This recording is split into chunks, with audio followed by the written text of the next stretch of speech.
রাঁচিতে জন্মগ্রহণকারী ধোনি ১৯৯৯ সালে বিহারের হয়ে প্রথম শ্রেণীর ক্রিকেটে অভিষেক করেন। তিনি ভারতীয় ক্রিকেট দলের হয়ে ২৩শে ডিসেম্বর ২০০৪ বাংলাদেশের বিরুদ্ধে একটি ওডিআইতে অভিষেক করেন এবং ১ বছর পরে শ্রীলঙ্কার বিপক্ষে প্রথম টেস্ট খেলেন।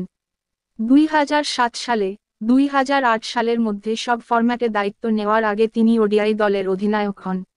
ধোনি ২০১৪ সালে টেস্ট ক্রিকেট থেকে অবসর নেন, কিন্তু ২০১৯ সাল পর্যন্ত সীমিত ওভারের ক্রিকেটে খেলা চালিয়ে যান।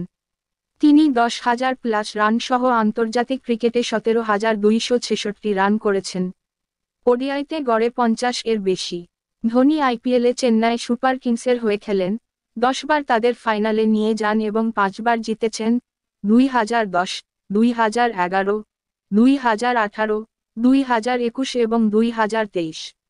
তিনি ২০১০ এবং ২০১৪ সালে দুটি চ্যাম্পিয়ন্স লিগ টি২০ শিরোপা জিতেছেন। তিনি আইপিএলে ৫,০০০-এর বেশি রান করেছেন এমন কয়েকজন ব্যাটসম্যানের মধ্যে, সেই সাথে এটি করা প্রথম উইকেটরক্ষক।